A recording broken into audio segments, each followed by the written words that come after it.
तो एडीबी ने जिसको भी दिया असाइन किया, ये कितने टाइम में काम पूरा करना था? ये काम तो 3 साल में पूरा करना था। और कितने साल हो गए? नहीं सी 4.5 साल हुए, वो इसलिए 7 साल हो गए। पहले पानी का था। पहले जिस टाइम पर जो है इसका टेंडर हुआ था ना, हमारे बोर्ड में हुआ था टेंडर, 7 साल हो गए से पूरे। ये सुरंग आपके भ्रष्टाचार की पोल खोल सकता है, सोच करके रहिए। या परसों ये लोग यहाँ पर आए जांच के लिए, एडीबी क्या काम कर रही है उसकी गुणवत्ता की जांच कौन करेगा? क्या आपको लगता है कि पूरे शहर में 250 करोड़ रुपए लगे एग्जैक्टली? देखो सर, इसके बारे में मैं नहीं कुछ कह सकता। वही बात कि मैं तो 3 महीने से हूँ यहाँ पे। तुम इंजीनियर हो, ये तो मालूम ही होगा। फील्ड वर्क करने वाले हैं, हमें इतनी ऊपर की जानकारी नहीं रहती, आपको भी पता है। एडीबी वाले जो है रेस्पॉन्सिबल तो वही है, काम उन्होंने किया, रेस्पॉन्सिबल तो वही है। अब आपने रिस्पॉन्सिबिलिटी ली ना। मैं इस पॉइंट को रेक्टिफाई करने आया था। ये सारे काम उसके बाद हुए हैं और मुझे नहीं ना पता मेरे से पहले यहाँ कौन काम। मेयर बदल गए, विधायक का चुनाव दोबारा हो गया, लेकिन ये काम खत्म नहीं हुआ।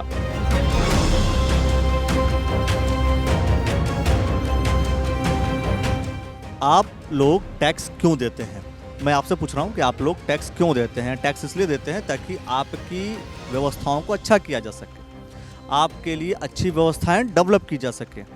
वरना आपको दूध खरीदने पर, आपको इलेक्ट्रिसिटी खरीदने पर, आपको टेलीविज़न खरीदने पर, आपको फूड का भी आइटम खरीदने पर आपको टैक्स देना पड़ता है। टैक्स क्यों देते हैं? जिससे कि सरकार के पास एक टैक्स जाता है और हर प्रोडक्ट पर किसी पर 18%, किसी पर 12%, किसी पर 5% आप हमेशा टैक्स दे रहे होते हैं। इवन जब आप जा रहे हैं, पेट्रोल आप भरा रहे हैं तो भी आप टैक्स दे रहे हैं। अगर आप कुछ खा रहे हैं तो आप टैक्स दे रहे हैं। आप कुछ देख रहे हैं टेलीविज़न, वहाँ पर भी आप टैक्स दे रहे हैं। मतलब टैक्स देने का काम आपका है। और टैक्स देते क्यों हैं? सरकारों के पास लाखों करोड़ रुपए इकट्ठा होता है। वो क्यों होता है? क्योंकि सरकारें आपके लिए मूलभूत सुविधा मुहैया कराए, आपको मूलभूत सुविधा दे ताकि आपका जीवन बेहतर हो और आप अपनी तरक्की कर सकें। लेकिन यहाँ पर ऐसे बहुत सारे प्रोजेक्ट्स हैं, भारतीय जनता पार्टी सरकार है, बहुत सारे ऐसे काम हैं जहाँ पर काम होता है लेकिन काम का कोई रिजल्ट निकल करके नहीं आता है। मैं फिर से कह रहा हूँ कि काम होता है लेकिन काम का रिजल्ट निकल करके नहीं आता है। 0% टॉलरेंस की सरकार है। हम ये कहते हैं कि हमारी सरकार 0% की है। भारतीय जनता पार्टी का यह स्टेटमेंट है। 0% टॉलरेंस का मतलब होता है कि कहीं भी कितने 0% मतलब कुछ भी हम किसी से टॉलरेट नहीं करेंगे, करप्शन को टॉलरेट नहीं करेंगे, गलत काम को हम टॉलरेट नहीं करेंगे। लेकिन यहाँ पर कहीं ना कहीं टॉलरेट करता हुआ ही आप हर चीज़ देखेंगे। कैसे? क्योंकि भारतीय जनता पार्टी की सरकार में एक काम शुरू हुआ और शुरू होते ही लगातार ये एक चीज़ करती, मैं जहाँ पर खड़ा हूँ ये लगातार यहाँ पर एक मशीन पड़ी और ये ऐसा एरिया है जहाँ पर इन चीज़ों को बेहतर करने का काम किया गया कि सड़कें बेहतर रहेंगी, ड्रेनेज की व्यवस्था अच्छी हो जाएगी। लेकिन ड्रेनेज की व्यवस्था कहाँ अच्छी होगी? ये घर है, ये घर तकरीबन 3-4 बार गिर चुका। अब ये घर अगर सरकारों की गलतियों की वजह से गिरेंगी तो उसकी जिम्मेदारी कौन लेगा? क्या सरकारें जिम्मेदार लेंगे? क्या विधायक की जिम्मेदारी लेंगे? क्या सांसद महोदय जिम्मेदारी लेंगे? आखिर जिम्मेदारी लेगा कौन? सबसे बड़ी बात यह है, लेकिन जिम्मेदारी लेने को कोई आता नहीं है। अगर कोई अच्छा काम हो जाता है तो उसकी जिम्मेदारी हर कोई लेने के लिए आने लगता है। क्रेडिट लेने का काम है, नेताओं का काम होता है क्रेडिट लेना। अब इसका क्रेडिट कौन लेगा कि भाई ये 200 करोड़ का काम हमने दिया? ढूंढिए, आप ढूंढने की कोशिश कीजिए कि 200 करोड़ का काम आखिर देने वाला व्यक्ति कौन है? कौन ऐसा जनप्रतिनिधि है जो 200 करोड़ का काम देता है? सरकार देती है। सरकार कौन से सरकार ने दिया, कौन से मुख्यमंत्री ने दिया, किस मंत्रालय से ये गया? आखिर वो डिसाइड तो करना पड़ेगा। जब डिसाइड करेंगे तभी जाकर के आपको समझ में आएगा कि इसका क्रेडिट किसको दिया जाए। भाई हमेशा आप बुरी अच्छी चीज़ों क्रेडिट लेंगे देंगे, कभी कुछ ऐसा खराब हो जाए उसकी भी जिम्मेदारी आपको लेनी पड़ेगी। जिम्मेदारी लेंगे तभी जाकर के आप अच्छे नेता, बेहतर नेता साबित हो जाएंगे। सरकार, नेता ये बोल करके चले जाएंगे लेकिन समस्या का समाधान नहीं होगा तो फिर बहुत बड़ी दिक्कत है। हम आपको ये पूरा एरिया दिखाते हैं। पिछले एक जगह ऐसा है जो बार बार ज़मीन धंसती है। यहाँ से हम आगे की तरफ निकलेंगे और आगे जैसे निकलेंगे हम आपको वहाँ भी दिखाएंगे कि एक जगह नहीं, हर चौराहे पर ऐसे कंडीशंस आपको देखने को मिलेंगे। हर चौराहे पर ये ऐसी कंडीशन है। और ये तकरीबन आप सोच सकते 200 करोड़ का मतलब कितना रुपया होता है, एक बार आप सोचिए उस चीज़ को। अब मेन चीज़ ये है कि कई बार खबरें चलती हैं, कई बार लोग सुनते हैं और मैं समझता हूँ कि अधिकारी भी सुनते होंगे। अधिकारी बहरे तो होंगे नहीं, तो जब वो सुनते हैं तो फिर सुनने के बाद भी समस्या एज इट इज़ है। जिम्मेदारी है किसकी? समझ में आए कुछ? कोई समझ में नहीं आया जिम्मेदारी है किसकी। जो भी कोई आता है वही गड्ढा में मट्टी डालकर चला जाता है। अगले दिन फिर मट्टी बैठ जा, फिर आते हैं फिर चले जाते हैं। समस्या हमारे गाँव वालों की होगी और किसी। समस्याएं तो आपकी होगी, लेकिन सबसे बड़ी बात है कि जैसे यहाँ पर हम जनप्रतिनिधि जब हम देखते हैं, भाई जिम्मेदारी किसी एक की तो होती है ना। विधायक हैं, मेयर हैं, सांसद हैं, है ना, मंत्री हैं, मुख्यमंत्री हैं, कोई तो जिम्मेदारी लेगा। मतलब किसी की तो जिम्मेदारी है कि भाई ये लगातार ये जो सड़क है, और कितनी आबादी तकरीबन इधर रहती है? विधायक और मंत्री ने तो अब तक यहाँ का पता नहीं लिया किसका मकान बैठ गया, किसके बाहर गड्ढा होगा। ये 3 दिन तक पड़ा रहा, इसमें गाड़ी भी गिर चुकी थी, बच्चे निकाल ले, गाड़ी निकाल ली इसमें। विधायक जी ने तो खैर अभी यहाँ पर जो घर गिरा था उसको बनाने की बात भी कही थी उन्होंने, बनवाया भी था, बोला उन्होंने। एक बार दोबारा भी तो गिर गया ना, फिर दोबारा भी गिर गया वो मकान, वो आपने देख लिया होगा। अब कौन बनवाएगा उससे? लेकिन फिर अभी भी आप बताएंगे, आप मतलब यहाँ पर जिम्मेदारी जो है वो है किसकी? सबसे बड़ी बात ये है, जिम्मेदारी सांसद की है, विधायक की है, जिनकी जेब में कमीशन गई हुई है। जब 40% कमीशन जा रही है, फिर जिम्मेदारी तो उन्हीं की है। अब खाली पार्षद को दो पार्षद के तो काम का बस का काम नहीं हो, एडीबी का काम। और गुजरात की कंपनी है जो भुजंग है, भुजंग कंपनी काम कर रही है, वो गुजरात की कंपनी है। ये मोदी का 0 टॉलरेंस चल रहा है पूरे हिंदुस्तान में। कितने पॉपुलेशन है, कितने वोटर्स हैं अगर हम इस क्षेत्र की बात करें तो बचा के? 35,000 वोटर हैं यहाँ से।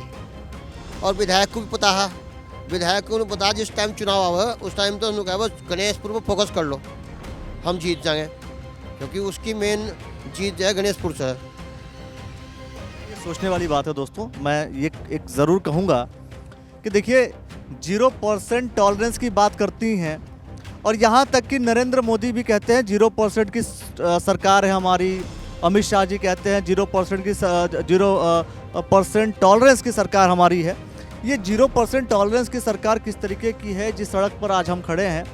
अच्छी बात है, सावधान हो जाइए। ये सावधान हमेशा करती है सड़क ये, और लेकिन सावधानी में दुर्घटना हमेशा घटती रहती है। सोचने वाली बात है कि आखिर बार बार ये सड़क धंस क्यों जाती है?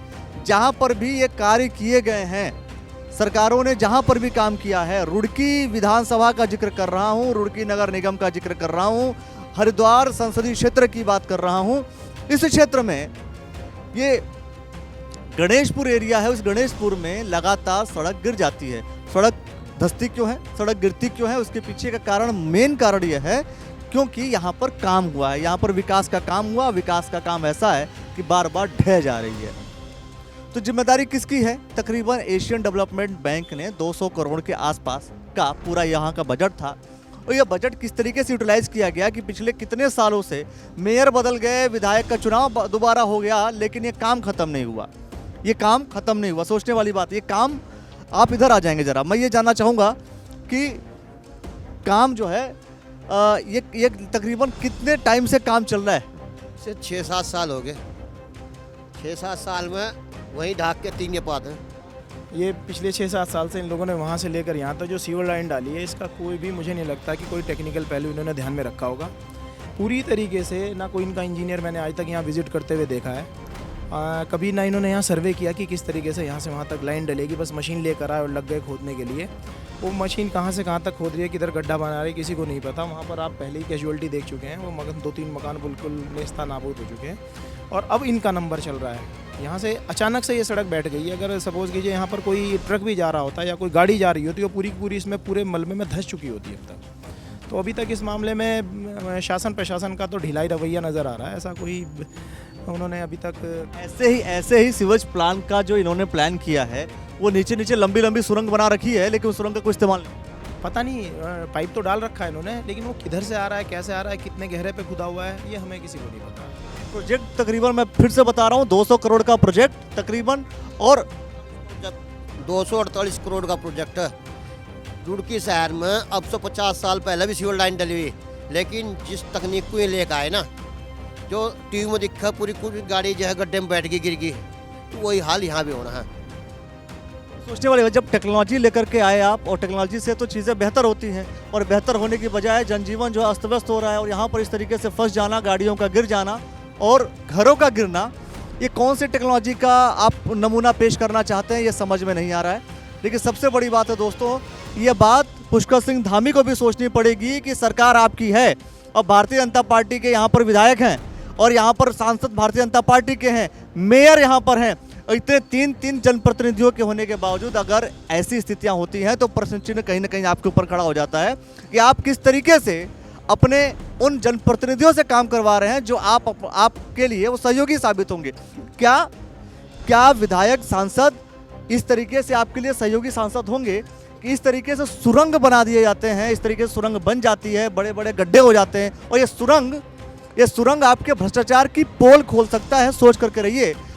देखने आया हूँ अभी। आप अभी देखने आए, यही बात अभी कर रहे थे कि कोई देखने नहीं आया, कोई देखने नहीं आया। नहीं ना, परसों एक्शन साहब भी आए थे। अच्छा ये बताइए, चलिए आप मिल गए, बहुत अच्छी बात है। आपका शुभ नाम? मेरा नाम जुनैद गौड़ है। जुनैद जी, आप हमें ये बताइए, जल संस्थान से आप आए हैं, जाहिर सी बात है कई बार ना सवाल खड़ा हो जाता है अधिकारियों के ऊपर। तो एक जल संस्थान से मैं मानता हूं कि भाई आधिकारिक तौर पर आप देखने आए। परसों रात भी आए थे हम, और कल एक्शन साहब भी आए थे, और हरिद्वार से भी कुछ लोग आए थे।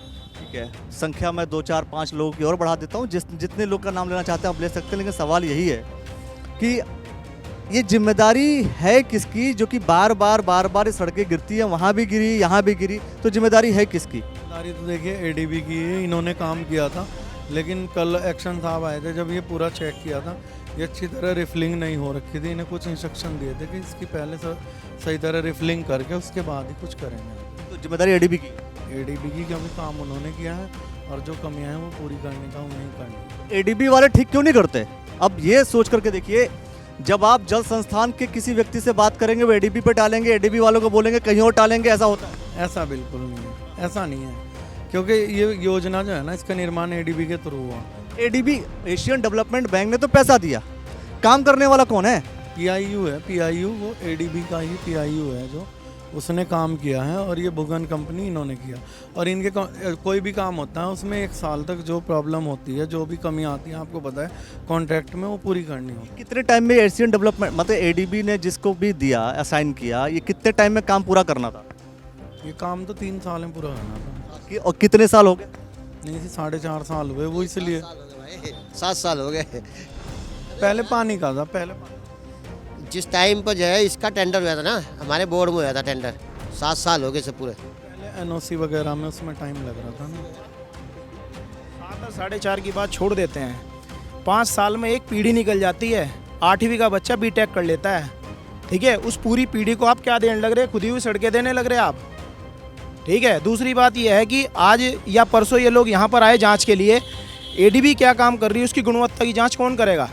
ये सवाल है। मैं कह रहा हूँ मॉनिटरिंग एजेंसी कौन है, रिस्पॉन्सिबल कौन है? मेयर होता है, विधायक होता है, सांसद होता है, किसके कोटे से, किसके कहने पर ये काम शुरू हुआ? मैं ये जानना चाह रहा हूँ, पता होगा। ये तो केंद्र पोषित योजनाएं हैं, जितने भी शहर हैं उनमें सब में सीवर और पानी के लिए जो है डेवलपमेंट वर्क चल रहा है, और तो केंद्र की योजना है। केंद्र की योजना है, पर कोई तो मॉनिटरिंग अथॉरिटी होगी ना, कि भाई ऐसा है कि यहाँ का सांसद है, मान लीजिए अगर केंद्र की, तो सांसद जिम्मेदार हैं। ये मॉनिटरिंग जो है, मॉनिटरिंग इनकी बराबर जो है, इनके जो देहरादून में इनका पीआईयू है वो बराबर आके करते रहते हैं। वो मॉनिटरिंग किस बात की हुई? वो मॉनिटरिंग किस बात की हुई? ये बताइए, इनके इंजीनियर ने कितनी बार विजिट करा यहाँ साइट को, या एडीबी के इंजीनियर ने कितनी बार विजिट को साइट करा है? ठीक है, नहीं एडीबी के इंजीनियर थर्ड पार्टी है, 4th पार्टी है, तो उसके अगले ठेकेदार, अगले के अगले ठेकेदार। सबसे बड़ी बात है कि जब केंद्र सरकार ने ये प्रोजेक्ट अगर दिया है, तो कोई तो लोकल मॉनिटरिंग अथॉरिटी होगी जिसके आधार पर काम होगा। हमें भी नहीं पता, यही तो मैं जानना चाह रहा हूँ सर। कोई तो होगा, मैं कह रहा हूँ विधायक होते हैं, सांसद होते हैं, मुख्यमंत्री भी हो सकते हैं, मतलब कोई तो होगा कि भाई ठीक है, हमने आपको हैंड ओवर कर दिया, एंड अब आपकी रिस्पॉन्सिबिलिटी, इसको आप टेक ओवर कीजिए। हैंड ओवर हुआ, जैसे अभी हुआ है नवंबर में ही हैंड ओवर, तो उसके बाद उसमें ये 1 साल तक जो कमी आएगी वो ये पूरी करके देंगे। जो भी इसको हैंड ओवर हुआ, हैंड ओवर जल संस्थान को हुआ है। अब एडीबी ने जो काम किया उसको जल संस्थान को हैंड ओवर हुआ, अधूरे, पूरा नहीं कर पाए, पूरा काम नहीं इन्होंने किया। 200 करोड़ के तकरीबन ये प्रोजेक्ट था जी। बता रहे, ये 248 हाँ, 248 करोड़ 248 करोड़ रुपए जब लग गए होंगे ना 3 साल में, कि नहीं लगे अभी? लग गए होंगे। 35 करोड़ और फालतू मिल गए सैंक्शन नहीं, सैंक्शन। देखो सर, मैं तो 3 महीने से यहाँ आया हूँ, इसके बारे में मुझे तो कोई जानकारी नहीं। इनको मत फंसाओ भाई, इनको मत फंसाओ, क्योंकि जब ये 3 महीने से आए हैं तो ये तो अभी कैलकुलेट करेंगे, अच्छा कॉन्ट्रैक्टर एजेंसी से इधर आइए ना फिर, यही तो मुझे जानना है ना। मैं इस पॉइंट को रेक्टिफाई करने आया था, ये सारे काम उसके बाद हुए हैं, और मुझे नहीं ना पता मेरे से पहले यहाँ कौन काम। सोच करके देखो, आप एक प्रॉब्लम देखने आए थे, दूसरी प्रॉब्लम दिख गई, बड़ा दुख हो रहा होगा अब तो भाई। कैसा काम हुआ है सोच करके देखो। 250 करोड़ रुपए, 250 करोड़ रुपए का काम था, 35 करोड़ रुपए एक्स्ट्रा ले लिए तो 200 हाँ ऐसा था, मैं बताऊं, शुरू के पैकेज में इनका लाइन डालने का था, इन लोगों ने लाइन डाल दी, लाइन पहले ही डल गई थी। अब था इनका हाउस कनेक्शन का, जो ये बता रहे हैं ना 35 का, कि सबके घर के हाउस कनेक्शन होंगे, ठीक है नहीं। और ये पूरे रूडगी में ही हुआ है, यहाँ पे प्रॉब्लम आ रही है, बाकी जगह तो ऐसी कोई प्रॉब्लम आई नहीं। बहुत सारे जगहों पे ऐसी प्रॉब्लम आई और यहाँ पर लगातार आ रही है। नहीं, यहाँ ये जो 250 मीटर का एरिया है ना, इसमें ये बता रहे हैं, हमें तो परसों हम आए थे, हमें फर्स्ट बार इन्फॉर्मेशन मिली थी, पहले तो मिली नहीं थी, तो हम आए थे कि दूसरी बार प्रॉब्लम आई। मतलब ये है भाई, मोटी मोटी बात सुनिए आप, कि काम को हैंडओवर किया जा चुका है। एडीबी को जो करना था, एडीबी ने जिस संस्था को काम दिया था, काम करके छोड़ गए। अब पूरी जिम्मेदारी जल संस्थान की है। 250 करोड़ रुपए लग गए, मैं बता रहा हूँ फिर से। हाँ अखिलेश जी, ऐसा है ना, इसमें देखो जो कमी है ना, कमी के लिए कोई भी काम होता है उसमें डिफेक्ट लायबिलिटी पीरियड होता है, कि कोई एक पीरियड हो जाता है। 3 साल का टाइम था, 4.5 तो हो चुके, 1.5 साल ऑलरेडी आप एक्सीड कर चुके हैं। ये कंप्लीट हो चुका है। अभी जो भी प्रॉब्लम्स आएंगी, जो भी आएगी, वो इन्हें रिमूव तो इन्हें करके देनी है। इतना बड़ा काम है, थोड़ी बहुत प्रॉब्लम आती भी है, ऐसा नहीं है, प्रॉब्लम तो बहुत प्रॉब्लम एक बार आती है, 2 बार आती है, कि 3-3 4-4 बार एक ही यही सेम प्रॉब्लम आती है। हमारे सर आए थे, इन्हें इंस्ट्रक्शन दे दिए और इन्हें स्ट्रिक्टली बोल भी दिया गया है कि इस बार कोई कंप्लेन नहीं आनी चाहिए किसी भी तरीके की। देखिए, मैं कह रहा हूँ कि यहाँ के लोकल जितने भी लोग हैं, सर आप हैं, मैं साफ तौर पर कह रहा हूँ कि ये कह रहे हैं कि जो भी प्रॉब्लम होगी रिजॉल्व करेंगे, और 1-2 बार तो प्रॉब्लम आती है, सॉल्व कर दिया जाता है। मैं साफ तौर पर बता रहा हूँ कि लगातार खबरें उसी फॉर्मेट में चलेंगी, उसी फॉर्मेट में चलेगी जिस तरीके से द न्यूज़ वाला नेटवर्क चलाता है। और सोचने वाली बात है, जिम्मेदारी किसकी है, ये जिम्मेदारी अभी तक कोई बताने को तैयार नहीं है। अधिकारी महोदय तो खल बता सकते हैं, मैं समझता हूं कि जिम्मेदारी भाई केंद्र सरकार का प्रोजेक्ट है, केंद्र सरकार की योजना है। और केंद्र सरकार जो है, अगर कोई काम देती है तो कोई लोकल बॉडीज़ को ये कह देती है कि भाई ये रिस्पॉन्सिबल रहेंगे, ये विधायक रिस्पॉन्सिबल रहेंगे। हाँ, एडीबी वाले जो है रेस्पॉन्सिबल तो वही है, काम उन्होंने ही किया, रेस्पॉन्सिबल तो वही है। अब आपने रिस्पॉन्सिबिलिटी ली ना। नहीं, हमारे पास हमारी रेस्पॉन्सिबिलिटी, कहीं भी शिकायत आएगी हम एकदम जाएंगे और इन्हें स्ट्रिक्टली एक्शन लेना होगा उस पर, नहीं तो हम रिपोर्ट भेज देंगे। आपका डिपार्टमेंट क्या है? 3 महीने से आप आए। जी जी, मैं 3 महीने की बात पूछूंगा, 3 महीने पहले छोड़ दूंगा। चलिए चलिए जी, बिल्कुल बिल्कुल। मैं कह रहा हूँ कि डिपार्टमेंट क्या है और क्या सब बात। एडीबी की तरफ से जिस कॉन्ट्रैक्टर एजेंसी को काम दिया गया था, मैं उससे इंजीनियर हूँ। अच्छा, वहाँ से आप इंजीनियर है। इन्होंने कहा कि एडीबी की जिम्मेदारी है, जिम्मेदारी आप लेंगे on the behalf of your company. मैं ही काम कर रहा हूँ। जी जी, फंस गए आप, कोई बात नहीं सर, गलत टाइम पे फंसे कोई बात नहीं। आए, और आप काम बिगड़ा हुआ है। हाँ? और सोच करके देखो, वो पॉइंट मैंने आपको लगता है, मैं सीधा कह रहा हूँ, आपको लगता है कि क्या 250 करोड़ रुपए, साहब इधर भी आ सकता है, मैं साफ तौर पे कह रहा हूँ, क्या आपको लगता है कि पूरे शहर में 250 करोड़ रुपए लगे एग्जैक्टली? देखो सर, इसके बारे में मैं नहीं कुछ कह सकता। वही बात कि मैं तो 3 महीने से हूँ यहाँ पे। तुम ये बताओ, पूरा काम तो किया ही है जो है, या तुम्हें ये भी नहीं पता? जब तुम इंजीनियर हो, ये तो मालूम ही होगा। फील्ड वर्क करने वाले हैं, हमें उतनी ऊपर की जानकारी नहीं रहती, आपको भी पता है। के नाते तुमने कनेक्शन कराए, लाइनें डलवाई, एसटीबी बना है, 2 एसपीएस बने हैं, काम तो आप बता ही सकते हैं, क्यों अखिलेश जी? सबको अपने अपने काम दिए गए होते हैं, मैंने अपना काम किया है। आपने काम कर दिया, मतलब अपना काम क्या किया? मैंने वो पॉइंट जो था, जहाँ पहले मकान बैठे सेटलमेंट हुई थी, मैंने उसको रेक्टिफाई किया। मतलब 250 करोड़ रुपया लगे नहीं लगे इसकी जानकारी नहीं है, क्योंकि इसकी जानकारी इनको कैसे होगी? 3 महीना पहले आए हैं, 3 महीना पहले पता नहीं कौन होगा। मैं नंबर, हाँ, सबसे बात होगी, सबसे बड़ी चीज़। और अगला सवाल यही है, करोड़ों रुपए की हम बात छोड़ देते हैं, जिम्मेदारी अब आपकी है, ये मानते हैं? जी जी जी। तो जहाँ भी गड्ढे हैं, जहाँ भी प्रॉब्लम हुई, वहाँ का सोल्यूशन कब निकलेगा, ये बताइए। देखो सर, जैसे अभी एक तो आप इंजीनियर है ना, तो इसको मैं जल्दी से जल्दी 10 दिन में ख़त्म करने की कोशिश करूँगा। अच्छा, फिर गड्ढा हो जाएगा, उसका क्या करें? बहुत जगह जमीनें हिली हुई हैं, बहुत जगह जमीनें हिली हुई हैं। आप इंजीनियर हैं? देखो सर, मैं इंजीनियर हूँ, लेकिन मेरे से पहले भी जो लोग यहाँ काम करके गए, वो कैसे काम करके क्या किया, इसकी जानकारी भी मुझे नहीं है ना। पता क्या है, एक सरकारी सिस्टम की व्यवस्था आपको बताता हूँ। आपने तकरीबन कई ऐसे बैंकों में जाकर के आपने सुना होगा कि नहीं, यहाँ नहीं, इस काउंटर से संपर्क करें, उस काउंटर से संपर्क करें।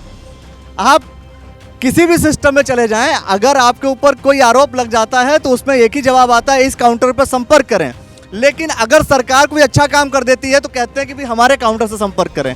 अगर आपने अच्छा काम किया होता तो आप पूरी जिम्मेदारी से कहते कि भाई मेरे काउंटर से संपर्क करें, मेरी रिस्पॉन्सिबिलिटी है और मैंने इसको ठीक किया हुआ है। जी सर बिल्कुल, जो काम मैंने किया मैं पूरी रिस्पॉन्सिबिलिटी से कहता हूँ कि लेकिन अगर खराब काम हुआ है तो जिम्मेदारी टालते रहो, बताते रहो। सोचने वाली बात है। सांसद महोदय इस सवाल को लेकर के क्या कहेंगे? क्या ऐसे गलतियों को जो कि केंद्र सरकार ने योजना दी है, केंद्र सरकार के कामों को लेकर के अपनी पीठ थपथपाते हुए पीछे नहीं हटते, तो केंद्र सरकार के द्वारा किया गया ये काम जिसमें नरेंद्र मोदी हैं, प्रधानमंत्री हैं, प्रधानमंत्री हैं इस देश के, उनकी क्या जिम्मेदारी नहीं बनेगी? या उन्होंने अगर किसी को काम ट्रांसफ़र किया है, किसी को रिस्पॉन्सिबिलिटी दी है, तो क्या वो रिस्पॉन्सिबल नहीं है? क्या इस राज्य के मुख्यमंत्री रिस्पॉन्सिबल नहीं है? क्या इस विधानसभा के विधायक रिस्पॉन्सिबल नहीं है? क्या मेयर रिस्पॉन्सिबल नहीं है?